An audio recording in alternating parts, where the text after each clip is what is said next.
Bismillahirrahmanirrahim. Assalamualaikum warahmatullahi wabarakatuh. Let me introduce myself. My name is Fida Mayanti.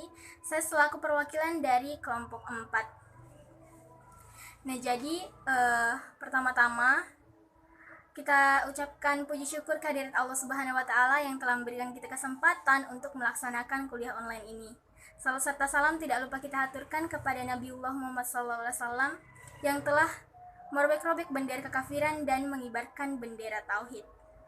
Jadi pertama-tama saya ucapkan banyak-banyak permintaan maaf kepada Ibu Syarifah Khalifah dan teman-temanku sekalian, khususnya teman kelompok saya, karena terlambat mengumpulkan tugas ini. Jadi langsung saja kita lanjut ke materinya. Yang pertama yaitu pengertian penilaian tes. Penilaian tes esai tetap menjadi pilihan dosen atau pengajar dalam mengevaluasi tingkat kemampuan dari peserta didik. Walaupun kenyataannya tidak mudah, karena teknik evaluasi yang masih diterapkan oleh dosen atau pengajar pada saat ini adalah teknik evaluasi manual. Teknik evaluasi ini dilakukan dengan cara memberi sejumlah soal tertulis kepada peserta didik. Kemudian peserta didik menjawab soal pada lembar jawaban yang sudah disiapkan sebelumnya. Selain itu, dosen atau pengajar juga harus memeriksa jawaban dari peserta didik tersebut secara manual. Teknik evaluasi tersebut tidak efektif dari segi waktu dan kinerja karena dibutuhkan waktu yang lama oleh dosen untuk melakukan pemeriksaan lembar jawaban dari setiap peserta didik.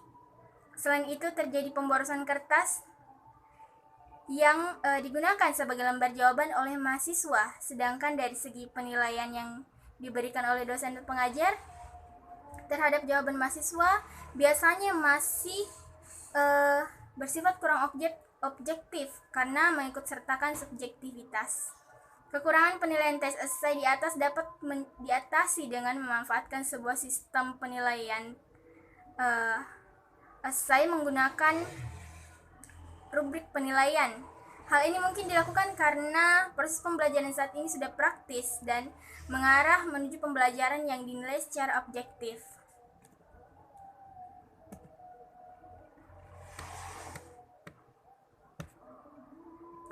Oke. Cara penilaian tes esai. Memeriksa jawaban soal-soal uraian tidak semudah tes objektif. Meskipun ada kunci jawabannya, setiap jawaban soal uraian harus dibaca seluruhnya sebelum diberi skor sesuai dengan kriteria yang telah ditentukan. Nah, ada dua cara pemeriksaan jawaban soal uraian. Yang pertama yaitu diperiksa seorang demi seorang untuk semua soal kemudian diberi skor.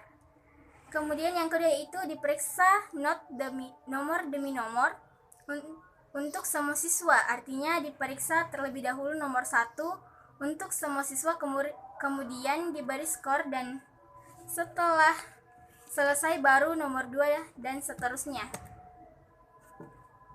Kemudian, adapun sistem penilaian yang digunakan untuk soal-soal uraian pada dasarnya sama dengan soal bentuk lain, yakni dapat menggunakan penilaian acuan nomor dan penilaian acuan patokan.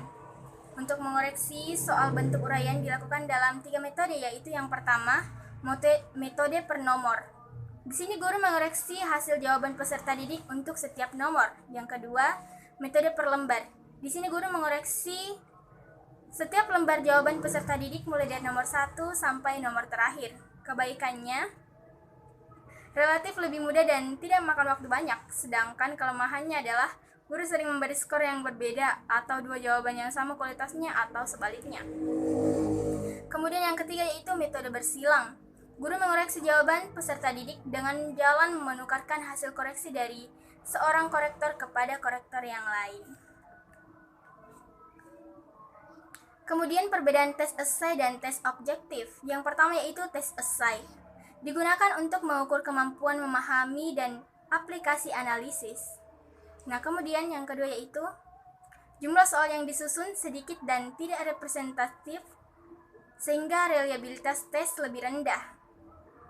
Nah, kemudian persiapan untuk menyusun butir soal esai yang baik memang sukar, namun persiapan menyusun tes esai lebih mudah daripada tes objektif, hanya dibutuhkan beberapa butir soal. Tes esai butuh waktu banyak untuk berpikir dan memikirkan jawaban.